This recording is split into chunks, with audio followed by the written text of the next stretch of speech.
Hello and welcome to EVs and Beyond. I'm Richard Edwards, and today we're on the outskirts of Melbourne to check out the new BMW iX1. Now, at 96,900, some would argue this vehicle's at the higher end of the price schedule. I actually think that this offers pretty good value, even when you consider that some of its major competition, things like the Mercedes-Benz EQA, are about $10,000 less expensive. That's because this, unlike those other options that are front-wheel drive, is all-wheel drive and has a whole lot of power to throw in. Now, this is all-wheel drive with 140 kilowatt motors front and rear, but in the funny way you add together electric vehicle numbers, that works out to 230 kilowatts of overall power. Means you've got a 5.6 second 0 to 100 scheme. That's when you're using the boost mode that BMW has on its electric vehicles, which means you pull a button and you get full power for about 10 seconds. So let's have a little bit of a look around and find out what makes the iX1 so special.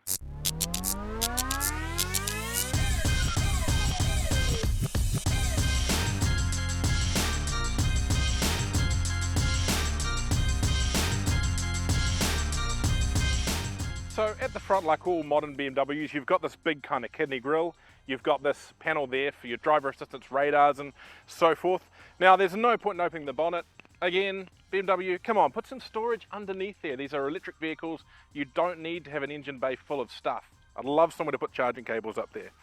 If we come around the side, New Zealand is only getting one model. It's an M-spec model at this point, so you get all the sporty trims and so forth.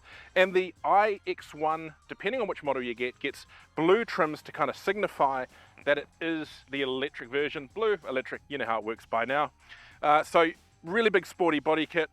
You've got your charging port at the back corner on the driver's side.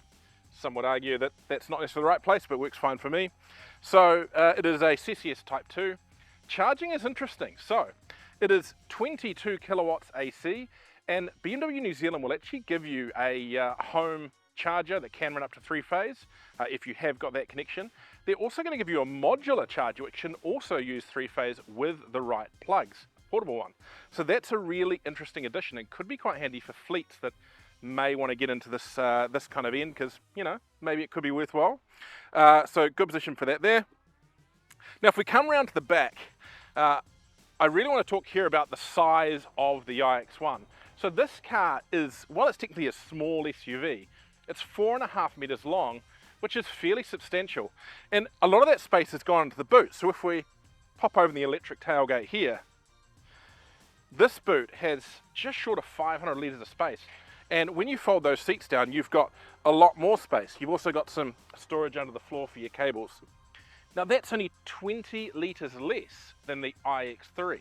So while you may think of this as a small SUV, this is actually nearing kind of small family SUV size.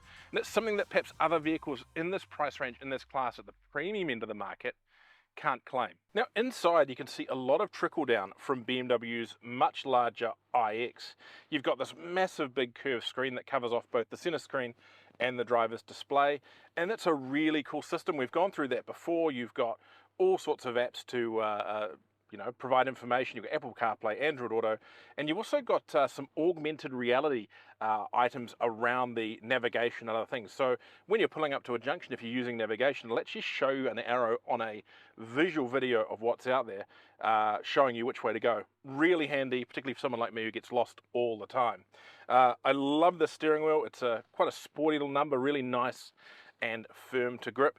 And there's some great simple touches around this interior that I also think are just perfect. You've got this handy little transmission shifter down here. It's easy to use, doesn't get in the way, not tricky like some of the other ones we've seen in electric vehicles. You've got a great upright wireless charger here for your mobile phone, which means if you've got a larger mobile phone, you haven't got any issues of it getting stuck in a tight location. Lots of storage under here. No kind of opening center console, but I'm not so worried about that. And you've got 2 USB-C chargers back here. Now, the front seats are really comfortable, great side bolsters, possibly a little bit small in the base for a larger chap like myself, but not too bad overall.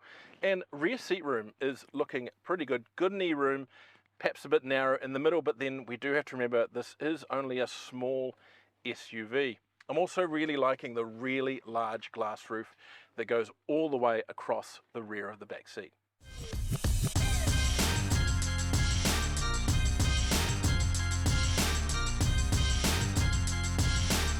Right, so we're now out for a drive in the iX1, and let's run through a few key items.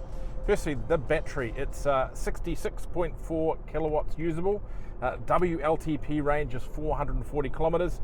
BMW suggests around 400 is the expected figure. I think you're going to have to work a little bit for that, but certainly it's possible. As we mentioned before, the charging is really good, so you should still be able to get reasonable distances in a day just hitting up those DC chargers, or even a 22 kilowatt AC. I said that's a really unique point when you're on your lunch break. So yeah, that's that side of it. Now, performance-wise, 0 to 100 in 5.6 seconds. You do need to use this boost pedal, which isn't on this car. This is not the M Sport car. This is a different spec to the M Sport we're getting in New Zealand, but that's the way so often on these launches. Now, comfort when you're driving, really good. This one does seem to be programmed to slam you into the steering wheel every time the car is turned on or off, but otherwise, yeah, it's a pretty nice place to be. Perhaps I would like a little more reach on the steering wheel, but that's more just from my size perspective, I guess. It's quite a bit of wind noise in the car, but road noise is really well dampened. We're doing 100 kilometers here, and it's a hush, but it's certainly there, and it seems to be coming from around the mirrors.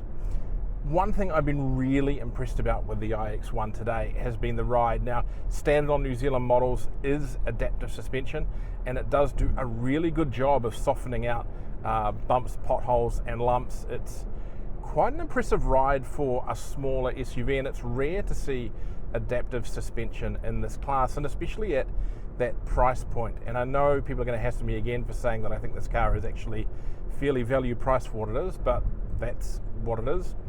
Performance itself, really good, feels quick off the line.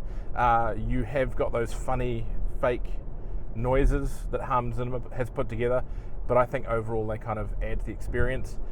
We haven't had a huge amount of chance to see how the car corners today. The roads have been very greasy. They're dry now, but we're on a freeway. But overall, I've been pretty impressed. It certainly feels like it's pretty sure-footed. It has lots of traction. I put my foot down a little bit coming out of some slippery roundabouts earlier today, and the car didn't push wide or anything. So pretty impressed from that perspective.